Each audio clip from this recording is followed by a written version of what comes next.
ఇస్తానా? అభిదేవి పెళ్లి జరిపించడానికి నేను ఎంత పెద్ద రిస్క్ అయినా తీసుకుంటాను. పద. ఏమంటున్నావు? నాతో షేర్ చేసుకోవడానికి నీ దగ్గర ఏం విషయం ఉంది? మ్యామ్, అభి గారి ఆ ఎంగేజ్మెంట్ ఈవెంట్ గురించే మేడం. అభి ఎంగేజ్మెంట్ ఈవెంట్ గురించి ఇప్పుడేంటి? Yamini, hi Satya, happy wedding. Thank you. Satya, ఈ Yamini Abhi cancelled engagement event గురించి ఏదో మ్యాటర్ షేర్ చేస్తానంటుంది. ఇప్పుడొచ్చి దాని గురించి మాట్లాడుతోంది.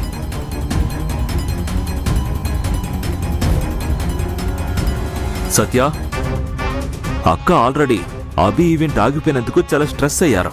ఇప్పుడు మీరు రిసెప్షన్లో టెన్షన్లో ఉన్నారు. ఇలాంటి సమయంలో ఈ యామిని వచ్చి అనవసరంగా ఏదేదో మాట్లాడి అక్కని మూడౌట్ చేస్తుంది. అదేంటో నువ్వే కనుక్కో సత్య. ఏంటి యామిని నువ్వు ఇలాంటి సమయంలో నువ్విలా? ప్లీజ్ నువ్వు నాతో పాటు రా.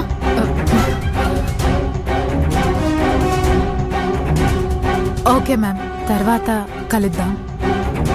Wait 1 minute. అది కాదు, ఏదో ముఖ్యమైన మ్యాటర్ చెప్పాలని వచ్చావు కదా,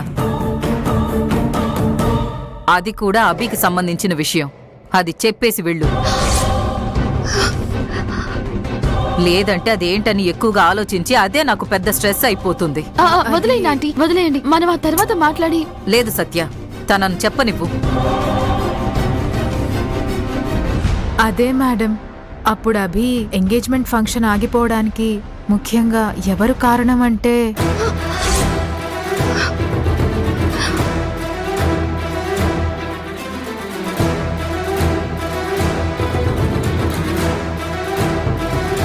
అయ్యో, సత్య పేరు చెప్పి తనని ఇరికించేస్తుందా? దేవుడా కాపాడు తండ్రి. దానికి ముఖ్యమైన కారణం Yamini,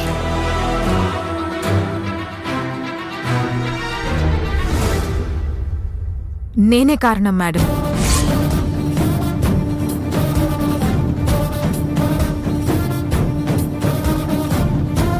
I'm so sorry madam. నేనే ఆ రోజు పెద్ద తప్పు చేసి ఎంగేజ్మెంట్ రింగ్ మారిపోవడానికి కారణమయ్యాను. ఆ ఫైర్ యాక్సిడెంట్ కూడా జరిగుండకూడదు. నేను కొంచెం కేర్లెస్గా ఉన్నాను. మీరు కూడా నలన్ సార్ కంపెనీ మీద నష్టపరిహారం కోసం కేసు వేశారు. నా వల్ల నలన్ సార్కి, సత్య మేడంకి, అందరికీ చెడ్డ పేరు. నేనెప్పుడు కూడా ఇంతవరకు మీకు ప్రాపర్గా అపాలజీ నేను చెప్పనే లేదు మేడం. దానికప్పుడు నాకు ధైర్యం కూడా లేదు. అది నా మనస్సాక్షిని చాలా వేధిస్తూ ఉండేది. అందుకు మీకు క్షమాపణ చెప్పడానికే నేనిక్కడికొచ్చాను మేడం. నేను ఆ తప్పును ఒప్పుకుంటున్నాను మేడం.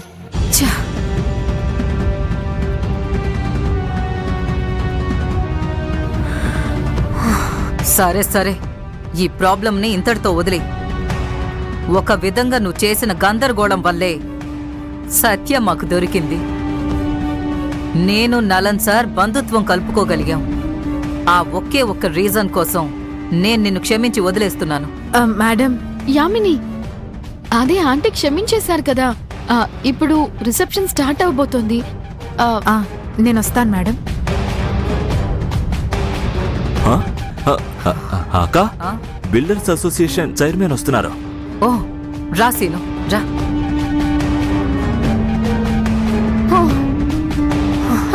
సరే రా, వెళ్దాం.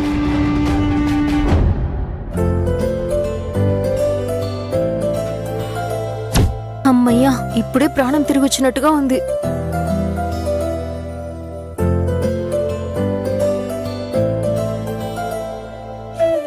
ఏంటి ఇక్కడ నిలబడ్డావు? నీతో కొంచెం మాట్లాడాలనుకున్నాను, అంతలోనే నువ్వు అక్కడికొచ్చేశావు. థ్యాంక్స్ యామిని. నువ్వు ఇంత ఫ్రెండ్లీగా అర్థం చేసుకొని కోఆపరేట్ చేస్తావని నేను అస్సలు ఊహించలేదు. పైగా ఆంటీకి క్షమాపణ కూడా చెప్పావు. నీకు కూడా నేను సారీ చెప్తున్నాను సత్య. నాకా? ఎందుకు? నలన్ సార్ కంపెనీలో నువ్వొచ్చి కొత్తగా జాయిన్ అయినప్పుడు నేను నీతో బిహేవ్ చేసిన విధానానికి, నిన్ను టీజ్ చేసి, నీతో గొడవ పడినందుకు, నిన్ను బెదిరించినందుకు, నీకు మర్యాద ఇవ్వకుండా మాట్లాడినందుకు అన్నిటికీ sorry Satya. Please, Chamundeshwari madam లాగానే నువ్వు కూడా నన్ను క్షమించేసేయ్.